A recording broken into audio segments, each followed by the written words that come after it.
Anyone remember when Moon sent Star to go get her brainwashed? I do. Oh, well, minus Fox. United Tilt. They get 9-bit Fox. And this is... I want to do another Star Versus one because this is just a kind of an update. I know I did something like this once before, but now because I have a little bit more stuff to work with. And also, this book, I can at least go through some of it. But basically, this is a video I wanted to make basically about some inconsistencies within this world of Star Wars: The Forces of Evil. Because, you know, I like the show and I also like good writing and also know that there's some things that we're either skipping over, not really touching on, or maybe it will bring up later on, or, yeah, they're trying to make us forget. Or retcon at some points, which, yeah, they tried doing this. But, basically, I have like a couple of things here. I'm just going to go down the list. And these are not all of them. Maybe I'll make a volume 2 if I ever find more stuff. But this one I'll just go with the easy one. Basically, the dimensional scissors. Apparently, because again, dimensional scissors have been a thing since the very first, or the second episode of Star Wars: The Forces of Evil. Actually, maybe even the first episode, because that's probably how they opened the portal to send Star away. And we now later on get more backstory on them, knowing that these scissors are actually, you know, something you actually earn. You actually have to earn them from you actually have to earn them from Hekapoo, the Dimensional Scissors creator, which even the book says that she's the only one who can create such things that allow you to travel to other dimensions. So I'm assuming then that means that one chainsaw lizard guy, that's actually dimensional scissors that he uses, that chainsaw. It's not just a chainsaw he bought or something like that. It's actually dimensional scissors that Hekapoo made for him, or maybe he broke down dimensional scissors and put it on the chainsaw. Who knows? But basically, yeah. Dimensional scissors are a thing that can only be used, that can only be gotten by, you know, Hekapoo training you, putting you through a test, or if you borrow them from your parents, I guess. Even the book says that bit. So, but we also know that if these aren't your scissors and you start using them like crazy, Hekapoo will eventually find out and, you know, come and grab them. Yet, for some reason, so that then means that Ludo and both Buffrog have dimensional scissors. So either they both have gone through, like, you know, trials, or they stole them from somewhere else. And if that's the case, Hekapoo probably stole them. Again, this is just a little one because I go more of that in my last video, so I definitely say go check that out. My one on how monsters living out makes no goddamn sense. But, yeah, that's just a quick thing. That was the quick one I want to throw out there first. The second one being that apparently it's a big deal that, you know, Eclipsa, the Queen of Darkness, married a demon. Yet we have literally underneath Muni, underneath the sewer system of the castle and stuff like that, we literally have what they call the underworld, where the Lucinators, aka Tom's parents and Tom, live, where even the book says that basically, like, yeah, they are demons for one, because they even, like, take care of the lost souls. So yeah, that's hell. That's, well, quote unquote hell down there. And Tom is half, I'm assuming his dad looks humanoid or human, and then his mom is basically Trigon from Teen Titans. So yeah, I want to know so there is a whole question of why exactly is Eclipsa marrying a demon such a big deal, yet in the underworld it's not such a big deal. Maybe it's because the underworld is the underworld and not the kingdom of Muni.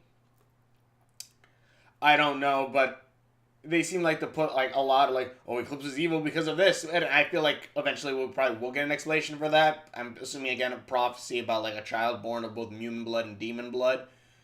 Maybe, because again, no, because Tom even, actually, now that I think about it, there's a whole hinting about Tom and, this girl, Tom and Heinous now, because apparently they both have demon tails, and that's kind of a specific thing they actually brought up, so actually, I think I just found another theory after this, so yeah, but yeah, that's such a big deal that they have, but when the Lucinators do it, there's no problem, so there is kind of an iffiness there, or in a sense, something they're kind of leaving out. But then again, now that I think about the tail thing for both Tom and Heinous, there actually might be a connection to some of this, if anything.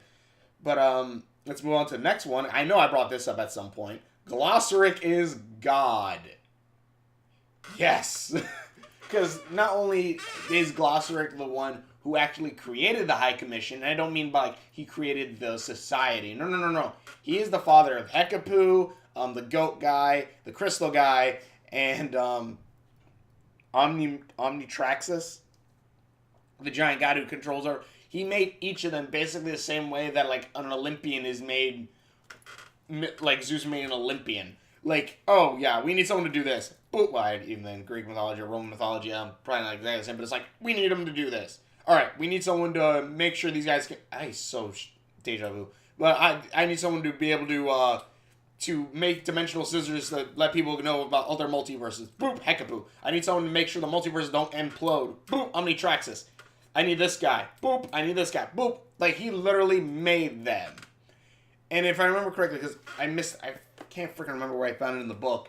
But basically, they even say that, like, that Glossaric was made by magic itself.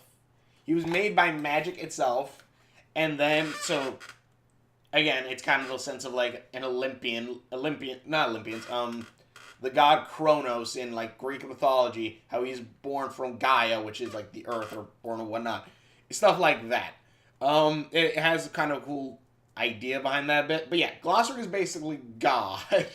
And he's able to create these things. And not only that, he even says that, like, he doesn't need dimensional scissors. He doesn't even need, like, Omnitrax to tell him about the multiverse. Glossaric just knows all of this.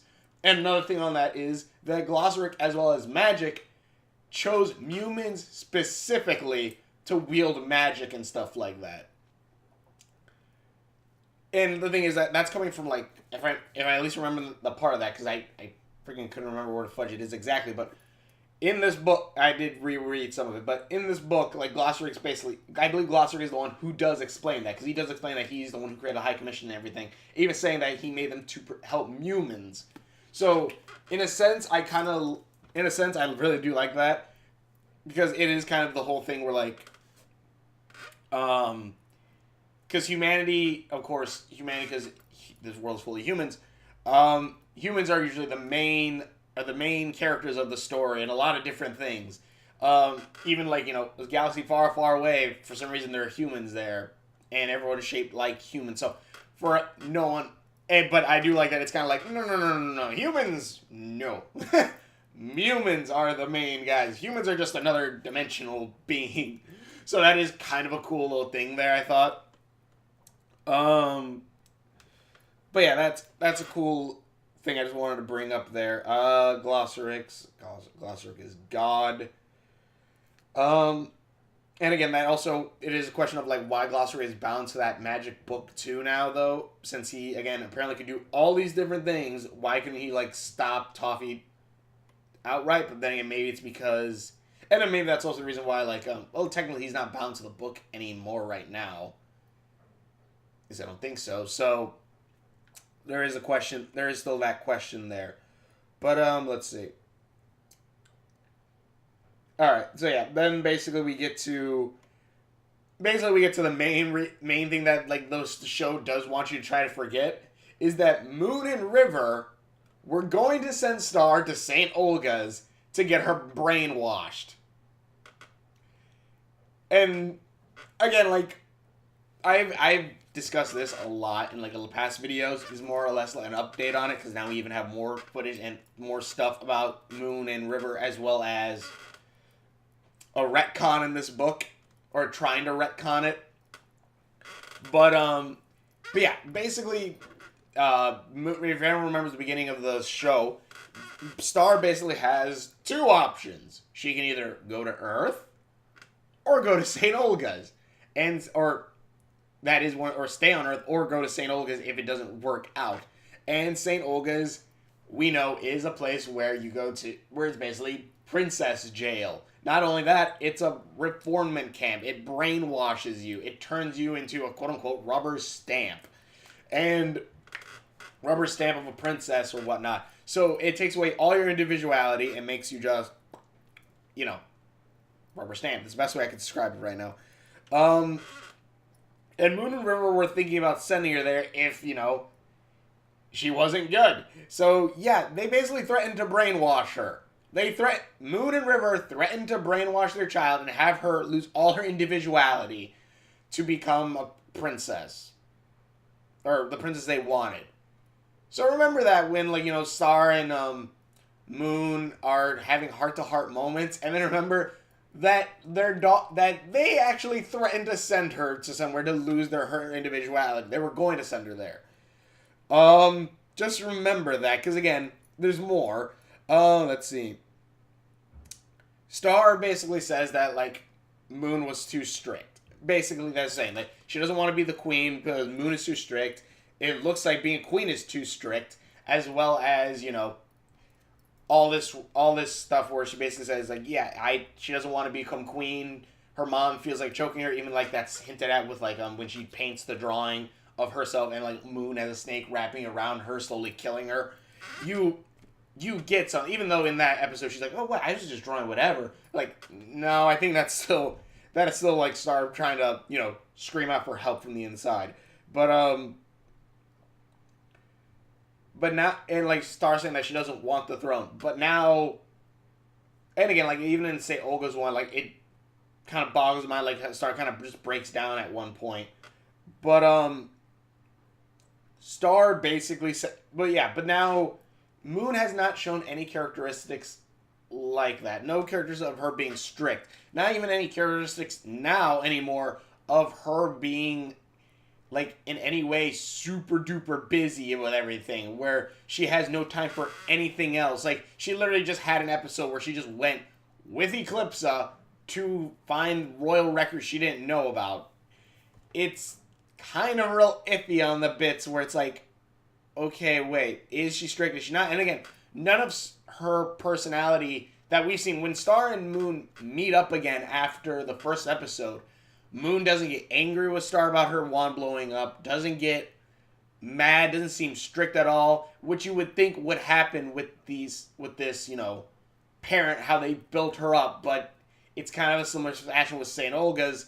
They build it up so big that it'd be this big monster of the thing, and then it turns out it's nothing. It's nothing. It just looks like Star was overreacting at some bits. Yeah, St. Olga is back because they're brainwashing, but apparently you can easily escape it. Or you could just, you know, have everyone just stand up and be like, yeah, F you all. And just, you know, walk out, fight, and, you know, get out of there. So, it really was just like, wait, why was Star really even that angry or whatnot at Moon and stuff like that? You get a little bit of how Moon, I think, was supposed to act in the couple earlier episodes where you see Moon, like, kind of posh, like, stuck up a lip kind of character. But then after that, it just kind of, like she does the entire 180 of a character right at the end without us getting any build-up or anything for it. So that kind of really sucks, I think. That's at least some bad writing there. And yeah, like, even now, Star wants to become queen. She wants to take the throne, if only so that way, you know, she can fix with monsters and humans. But, yeah, so, like, she's not even scared of the throne anymore, which I'm perfectly fine with, because I think that's at least shows, I guess, some character development. So that's at least good. And then my last one, because, again, this is just a couple thoughts. Instead of training Star in Muni, her parents decided to send her to Earth, where she would cause more trouble. And, again, they try to retcon this in the book, where I kind of get the idea of what they're trying, and they try to do this in the book. Basically saying, oh, Star needed to go among the people and live with commoners so that way she could become a better queen and stuff like that. Bullcrap. Star, in no way, shape, or form, ever shows that, like, usually something like that is better used with a snobby princess. Like, let's say, oh, she's prince and posh and just treats everyone like garbage, but they send her among the commoners, and then she slowly, you know, learns, oh, she's not the center of the world, that there are some bad people, there's some bad things happening in the world, and this is what she can do to help them as queen and princess and whatnot. And in this, that's not how it, in Star Versus, that's not how it goes. Star is reckless, yes, and she stays reckless throughout the entire series. There's no change in her recklessness, really, if you think about it.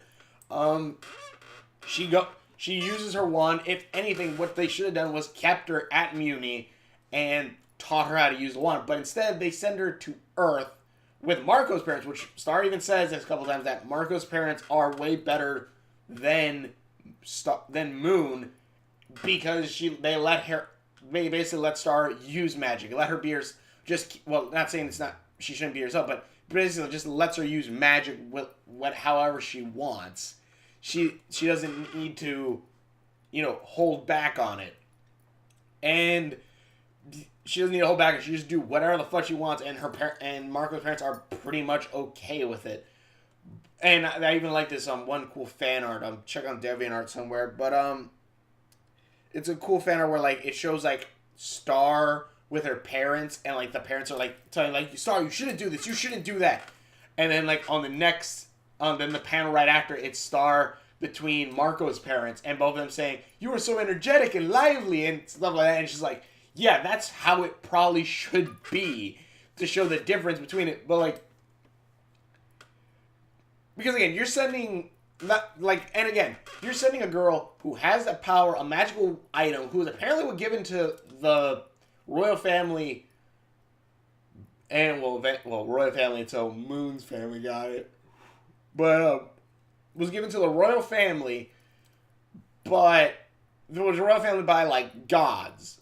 It seems, if Gloucester is a god and the magic was bestowed upon humans and this wand, so yeah, basically bestowed upon by the gods. Think, if anyone played Final Fantasy 15, think the Ring of Lucai. Stuff like that. You give that to, they give that to this girl, and this weapon literally has an ability called Nuclear Rainbow Blast, or something around those lines. This is a major weapon that could kill and destroy and do many things. It sets Muni on fire. But they just send her to Earth. And again, they try to retcon this in the book and say send her to be among the people, learn from the people. But again, Star never showed any kind of idea of I'm better than all these people. No. Though eventually she does see some things oh yeah, my people kind of suck, after she kind of realizes Munipendence Day, when she's yeah, it seems kind of unfair that the monsters lost against Mumis and stuff like that. If anything, if you wanted to go that route, you should have had an entire thing where Star goes to live with the family of monsters. It'd be a completely different story. Actually, it probably wouldn't even be that completely different. Well, there would be some major differences, of course. But, I still prefer this version. But yeah, if you wanted that whole, she must learn from the poor people and stuff like that, then you send her to live with the monsters. You don't send her to live on Earth, where the people are completely different from the people in Muni, where their hierarchy is completely different from the people on Muni, and, magic isn't really a thing on Earth, even when it is. But, so, yeah, it's just a question of what the fudge. Again, they try to retcon it, but it doesn't work, because Star was never that character. At least I never saw Star as that character of the snobby princess who doesn't know about the common folk. No, she was the princess who was I don't care, whatever, just run around and do whatever. That's how I always saw Star as. So I don't really see this, she needs to learn from the common people folk kind of Buddha kind of stuff, where Buddha, or the story of Buddha is, he was a prince who was given everything, but then when he traveled outside the palace and saw starving people, he's this sucks. There's something I can do, right? There's gotta be something I can do. Something like that. Star was never that kind of character. Star was, yeah, she was a princess, but she never thought I was snobby and I need to live among the poor people so I can learn to be better. No, that's for the rich kids. That's for those snobby, spoiled brats. Star never came off as that until Star was complaining about her mom, and then her mom turned out to be a nice person. In that case, then it was okay, yeah, you're just complaining about nothing. But yeah, this is just a quick video I wanted to make. Tell me what you guys in the comments below. Thanks for watching. Tell me if there's anything else you missed. Maybe I'll make like a volume 2 of like stuff Starwars wants you to forget. But yeah, it's just kind of meh in some of these things. Again, Starwars has its great moments, has its good episodes. Like just like 2 weeks earlier with the Eclipse arc or stuff like that. And again, the Eclipse arc or not the Eclipse arc, the Eclipse episode with the trial and stuff like that, or stuff with like Meteora kinda, and things like that. Like Star Wars does have its good moments, or with Toffee in the first season finale, or the season finale for season 2. Like it has its good moments, but it still has a lot of problems layered over it. And some people don't seem to mind these problems, and probably will tell me to shut up. But I see the problem, and I'm just like, there's a way you can make this show a lot better. And again, I would like to see more. And again, like some characters even get a little bit more complex, like Marco's parents, like kind of being passive aggressive against Star, or finally, like again, I think season 3, I'll say, season 1 is a good season, and season 3 is what season 2 should have been, I feel, because again, like now we are seeing more of Muni, we're seeing more of the different parts of the world, or more fantastical kind of places, where I'm kind of happy. I'm kind of happy that we're seeing more of this stuff than just bumming around on Earth again, like season 2 was. Season 2 was a very low thing for me, but the season finale was probably the best part, one of the best parts of it. And then season 3 is by far the better season of Starverses. But yeah, tell me what you guys think about the Thanks for watching. Sure, videos that done. Links are on my Facebook, are around there somewhere, and we will see you later. Also, since this book shows like it has this page here, are we to believe that like this is supposed to be like literally like the piece of the magic book or whatever, or did like Star like Photoshop like Xerox copy the thing and just put it inside this little journal? These are the questions that keep you up at night. Not me. I'm just an idiot.